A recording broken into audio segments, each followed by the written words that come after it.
ចាជំរាបសួរជួបគ្នាជាថ្មីម្ដងទៀតនៅប្រធានបទទី9ណោះចាអញ្ចឹងប្រធានបទទី9នេះហើយគឺតកតងជាមួយនឹងប្រធានបទចាក់ដកបំផុតចាហើយតើធ្វើបែបណាចំពោះដៃគូដែលគ្មានភាពស្មោះត្រង់ណោះចាអ្នកទាំងអស់គ្នាធ្លាប់ជួបអត់ធ្លាប់ជួបអីដៃគូដែលមិនស្មោះត្រង់ជាមួយយើងអត់ចាហើយថ្ងៃនេះអត់និយាយដៃគូរ៉ូស៊ីដៃគូមិត្តភ័ក្តិដៃគូអីទេតែនិយាយដៃគូស្នេហាណោះចាចង់ធ្វើការចែករំលែកទៅដល់មិត្តនារីណាដើម្បីឲ្យគាត់អាចដោះស្រាយនៅបញ្ហាដែលគាត់អត់ចង់ជួបប្រទះនៅក្នុងជីវិតរបស់គាត់ចាគ្មានស្រីណាដែលគេចង់បានដៃគូដែលគ្មានភាពស្មោះត្រង់ទេចាជាពិសេសទំនាក់ទំនងស្នេហានេះគឺសំខាន់ណាស់ភាពស្មោះត្រង់ចំពោះគ្នាបើសិនបើយើងអត់មានទេគឺពិបាករស់នៅជាមួយគ្នាចាអ្នកទាំងអស់គ្នាធ្លាប់ជួបណាអ្នកខ្លះធ្លាប់ជួបអ្នកខ្លះមិនធ្លាប់ជួបតែសម្រាប់ខ្ញុំធ្លាប់ជួបចាយើងស្មោះត្រង់គេអត់ស្មោះត្រង់យើងណាវាធ្វើឲ្យយើងគេហៅថាក្រំគ្រាចិត្តឲ្យយើងពិបាកចិត្តឲ្យយើងគិតច្រើនធ្វើឲ្យយើងមានបញ្ហាជាច្រើននៅក្នុងជីវិតដែលសោកសៅបំផុតចាទ្រាំដាច់ចិត្តធ្វើការសម្រេចចិត្តរឿងអីមួយចឹងទៅចាអ្នកទាំងអស់គ្នាធ្លាប់សួរទៅគេទេហើយពេលខ្លះដេកសួរគេដេកសួរទៅខ្យល់ដេកសួរទៅមេឃដេកសួរទៅទេវតាណាថាអូអីទៅស្នេហាពិតណោះធ្លាប់សួរអត់ចាបើតាមការស្រាវជ្រាវដែលខ្ញុំធ្លាប់មើលនៅក្នុងសៀវភៅរបស់លោកសុត្រាតណាគាត់នៅចំណុចទំព័រចុងក្រោយអត់ចាំទំព័រខ្ញុំធ្លាប់មើលគាត់ចូលចិត្តគាត់ទស្សនវិទូចាទស្សនវិជ្ជាគាត់ជាអ្នកដែលបកកែទៅទៅនឹងទស្សនវិជ្ជាទស្សនវិទូហ្នឹងហើយ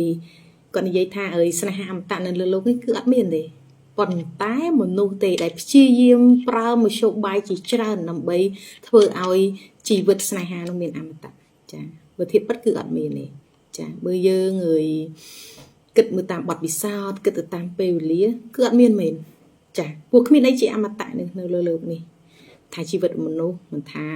សត្វឬរុក្ខជាតិអីហ្នឹងគឺអត់មានទេហើយស្នេហាក៏វាអត់មានស្នេហាពិតអីដែរចាវាគ្រាន់តែជារបបលបែងជីវិតយើងតែប៉ុណ្្នឹងឯងចាមួយទៀតចង់បញ្ជាក់សួរទៅអូនស្រីដែលគាត់ធ្លាប់ជួបនៅបញ្ហាជីវិតណាចង់សួរថា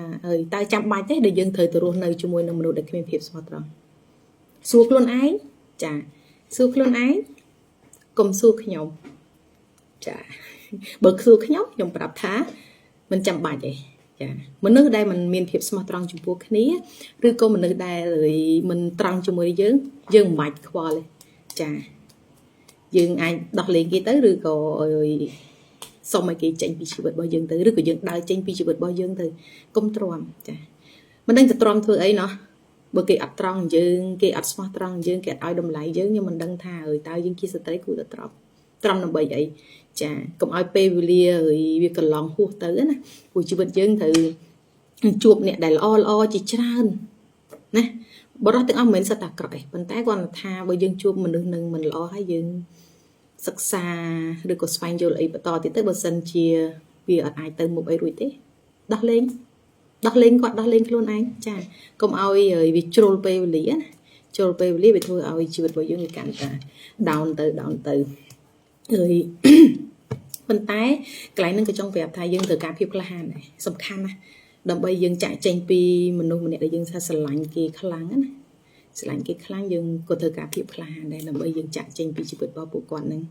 ចាតែអ្វីដែលសំខាន់ដូចខ្ញុំនិយាយចឹងសួរខ្លួនឯងថាបើសិនជាយើងបន្តនៅជាមួយមនុស្សដែលគ្មានភាពស្មោះត្រង់ហ្នឹង